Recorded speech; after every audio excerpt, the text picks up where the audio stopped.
Olá, muito bom dia. Pode chegar, nós estamos ao vivo. Agora são 8h31 pelo horário de Brasília. Muito bom dia para você também, Kleber Werneck, que está agora na região da 25 de março.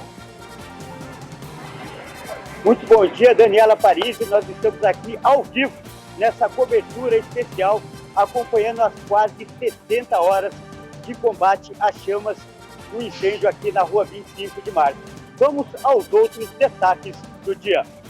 Câmara deve votar hoje em segundo turno a PEC dos benefícios. Votação foi suspensa ontem por problemas na internet. Polícia Federal investiga o caso. Justiça decreta a prisão preventiva de anestesista que estuprou paciente em trabalho de parto.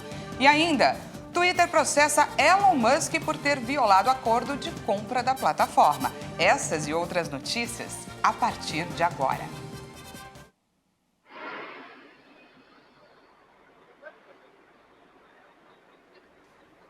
E olha só, a gente volta a falar ao vivo aqui da rua 25 de março, onde os bombeiros continuam o trabalho de combate às chamas. Como eu disse, já são quase 60 horas de trabalho nesse combate, nesse incêndio que começou na noite de domingo. Vamos então atualizar os números desse serviço que está sendo feito pelo Corpo de Bombeiros. Até agora, são 13 viaturas neste momento aqui no local e 27 homens que estão trabalhando no combate às chamas.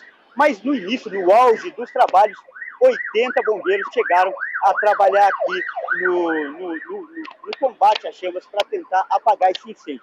Qual que é a situação desse momento? O grande problema é que o prédio corre risco de desabar. Por isso, os bombeiros não podem entrar no prédio e tem que fazer esse trabalho do lado de fora, com água, enfim, com todo o equipamento.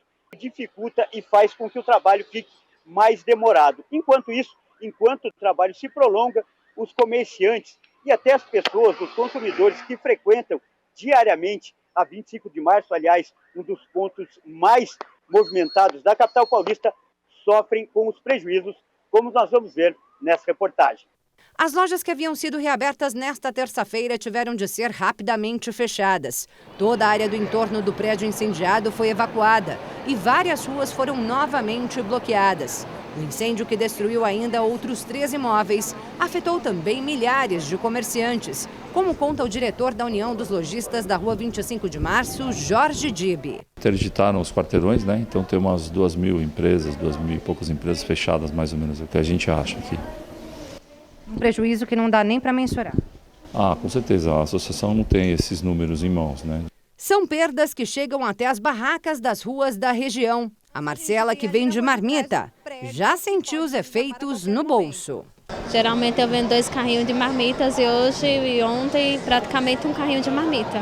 O trabalho dos bombeiros por aqui não tem previsão de acabar, já que além do combate às chamas, o risco de desabamento da edificação incendiada é iminente. E diante disso, a Prefeitura de São Paulo interditou ao todo 9 prédios. As edificações circunvizinhas a esta estão afetadas se caso haja o colapso, senão não, já foi vistoriado inclusive pela Defesa Civil e não há abalo nas outras edificações. Enquanto aguarda o final dessa história, quem muito perdeu também espera com ansiedade pelo recomeço. O que a gente pode falar é que tem muita gente pedindo ajuda, né? Como a gente pode ser ajudado, né? Como ajudar. Uma das partes em ajudar é consumindo, ouvindo, logo agora quando vai ser reaberto, né, todos com segurança, ou pelos canais digitais das empresas que estão todos disponíveis e a maioria não fatura por aqui, são os depósitos fora daqui. Olha, e a gente vai continuar nessa cobertura especial, eu aqui na rua 25 de março e a Dani no estúdio, trazendo as informações mais atualizadas desse caso, desse incêndio. Agora a gente muda de assunto e vai falar da PEC, a PEC dos benefícios, que foi votada em primeiro turno ontem. Pois é, a Polícia Federal investiga as falhas no sistema que paralisaram a votação da PEC na Câmara dos Deputados. Olha só, o problema aconteceu após a aprovação em primeiro turno da proposta que concede benefícios à população. Vamos conferir. Os agentes da Polícia Federal foram chamados à Câmara dos Deputados na noite desta terça-feira, depois que a internet e o sistema da casa apresentaram inconsistências. Os deputados obrigados a registrar presença no plenário, mas autorizados a votar remotamente, não conseguiram acessar o sistema.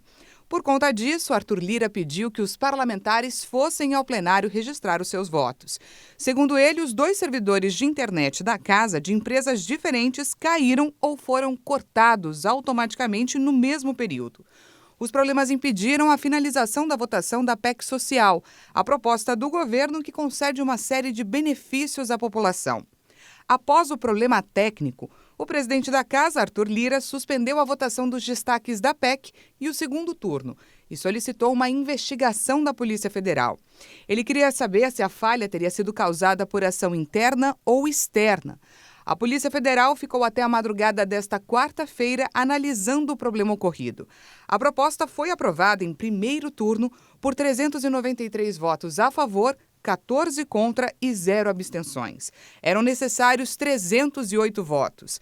A PEC prevê gastos de mais de 41 bilhões de reais em medidas de auxílio à população pobre e algumas categorias profissionais e a decretação de um estado de emergência no país a fim de contornar a legislação que proíbe a geração de novas despesas em um ano eleitoral. A previsão é que a sessão seja retomada hoje, daqui a pouquinho, em torno das 9 horas da manhã, para a votação do segundo turno da PEC social. Os deputados ainda devem analisar os destaques, que são sugestões de alterações no texto. E depois de muita polêmica em torno das emendas de relator, a Câmara dos Deputados aprovou a Lei de Diretrizes Orçamentárias, a LDO, com 324 votos favoráveis e 110 contrários. Agora o texto segue para a sanção presidencial. O projeto de lei de diretrizes orçamentárias de 2023, que estabelece as diretrizes para a elaboração do orçamento do próximo ano, incluindo as previsões de receitas e despesas e a meta fiscal, foi aprovado. Com isso, o texto será enviado ao presidente Jair Bolsonaro para ser sancionado. Conforme anunciado ontem, a versão final do projeto não inclui a obrigatoriedade de pagamento das emendas do orçamento secreto, que recebeu esse nome devido à dificuldade de identificação do parlamentar que indicou a destinação da verba dessas emendas. O texto aprovado nesta terça-feira, porém, manteve um outro ponto polêmico: o aumento do poder da Câmara dos Deputados nas indicações de emendas do orçamento secreto. É com base neste texto que a equipe econômica do ministro Paulo Guedes vai definir o orçamento do ano que vem e prever onde os recursos serão aplicados. E agora a gente fala sobre aquele caso que causou indignação em muita gente. A Justiça decretou a prisão preventiva do médico anestesista Giovanni Quintela Bezerra, preso em flagrante pelo crime de estupro de uma paciente que estava em trabalho de parto. Outros 5 casos estão sendo investigados. Ele ainda pode responder por crime de violência obstétrica, já que aplicava doses excessivas para sedar as vítimas. 3 testemunhas prestaram depoimento à polícia.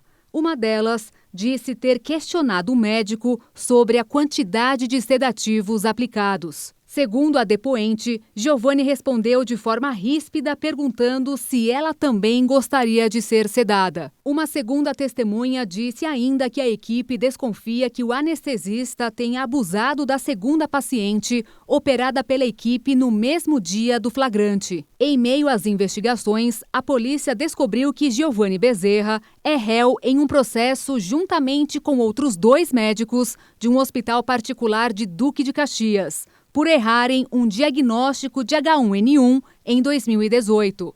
No dia 6 de julho daquele ano, ao receber uma paciente que pelo segundo dia relatava estar com falta de ar, vertigem, delírios, tosse com sangue e dores de cabeça, o médico afirmou que a mulher estava sofrendo com crise de ansiedade e sugeriu que procurasse um psicólogo. Sem receber o atendimento adequado, a paciente foi internada, ficando 13 dias em coma e passando por diversas complicações de saúde, como uma trombose que a fez perder parte do movimento das pernas. Hoje, ela precisa de um andador para se locomover. E também disse ter perdido seus 2 empregos e abandonado a faculdade que cursava quando ficou doente.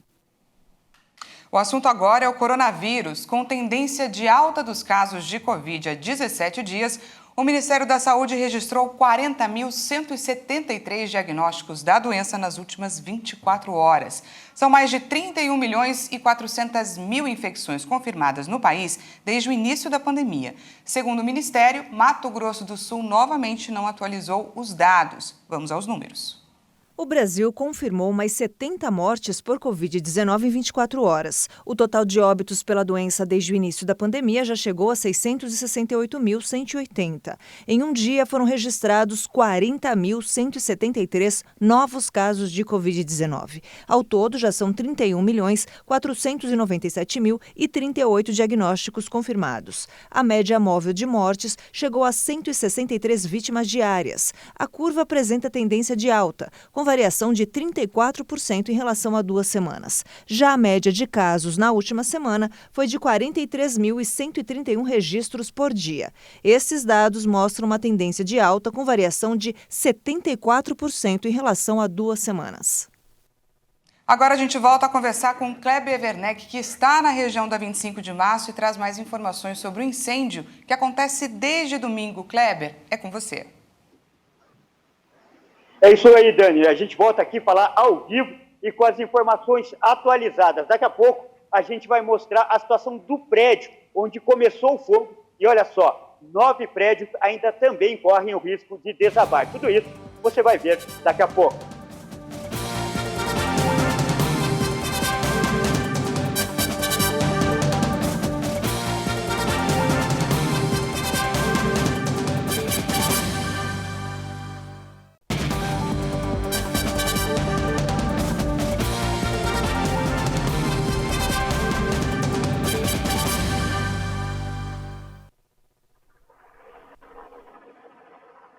Olá, mais uma vez, seja muito bem-vindo. Nós estamos ao vivo, agora são 8 horas e 45 minutos pelo horário de Brasília. Nós estamos nessa cobertura especial ao vivo aqui na região da rua 25 de março, onde o incêndio já dura aí quase 60 horas. Então, nós estamos em um ponto privilegiado, onde dá para ver bem o prédio onde as chamas começaram. Eu vou mostrar agora aqui, ó, nessas imagens do nosso cinegrafista, repórter cinematográfico Marcos Hirose. Aquele prédio com a fachada toda preta foi ali que começou o fogo. É um prédio de 10 andares, como a gente pode ver, está completamente destruído e corre o risco de desabar. Esse, aliás, é o grande perigo para os bombeiros e é o que também vem atrasando esse combate às chamas. O fogo já está controlado, mas ainda há alguns focos lá dentro. Lembrando que, além desse prédio, outros 9 edifícios foram interditados pela prefeitura aqui na região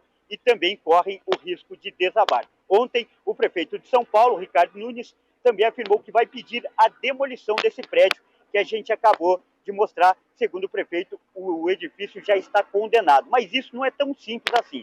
Isso porque esse prédio está em uma área particular. E para que a demolição aconteça, primeiro a prefeitura vai ter que fazer o pedido à justiça.